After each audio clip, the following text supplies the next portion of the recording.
So ayun guys, dumating na ang aking in-order na wireless power tattoo supply RCA po, dahil RCA naman yung machine.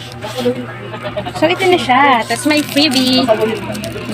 May freebie siya na pens. Ay, tawag nga. Basta yun yung freebie niya.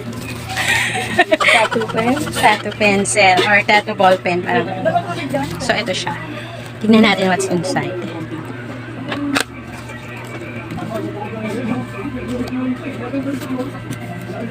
Tadaan! Tadaan! Tadaan! Ito yung card niya. Ang ganda siya dahil nakabalot ng parang tela. Kung alam kung may battery to. Try natin. Saan ba yung power? Ito yung power. So, may ilang, 3 bars. Tatry natin siya, guys. So, tatry ko dito sa aking machine. Ay, hindi pala ito sa akin. Hiniram ko lang. Nasira na yung machine ko. Tatry natin kung magana siya. Ang bilis niya gumana. I-off ko muna, guys. Kasi nagugulat ako eh. Ba't parang maluwag? Maluwag siya. Or, yun. Kailangan lang palang ikutin. Very handy naman siya. Ayan guys, gumagana. Naririnig nyo ba? Basta gumagana siya. At yung gaan tama lang. Parang sarap magtato ng ganito.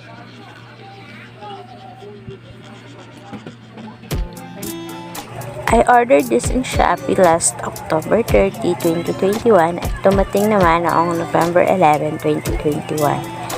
Nakuha ko to ng 1,450 pero that time ang regular price nito is 1,550 pero binigay sa akin ng seller ng 1,450 plus shipping fee, kaya 1,490 lahat binayaran ko.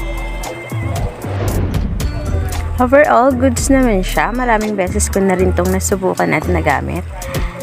Papakita ko lang guys kung paano yung battery niya. So, nag-start kami ng mga 150. Battery test lang tayo. Full charge ito ng ginamit ko. Dito sa pang second session ko na tattoo. Bali pala tatapusin ko na lang to pointillism geometric design. So disclaimer lang po na hindi po ako professional na tattoo artist, newbie pa lang din po at nagpa-practice pa lang. So yung battery pala natin, usually charging time niya ay 4 to 5 hours bago mapuno.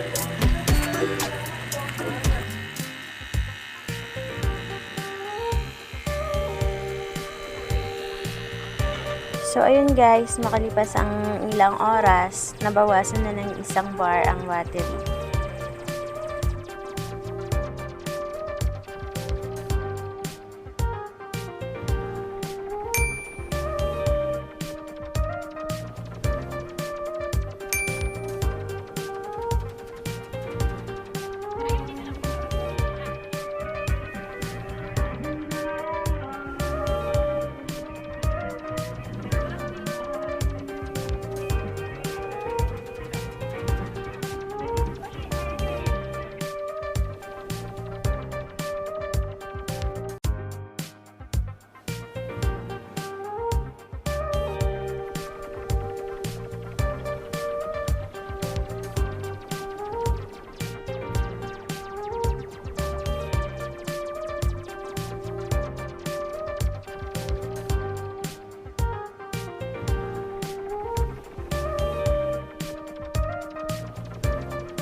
So, ayun nga guys, after 4 hours may get, natapos ko rin yung pagtatattoo ko. Bale, isang bar lang ng bateryang nabawas. At tatapos ko ito ng alas 6 ng hapon, 6:18 PM. Thank you guys for watching. Bye-bye!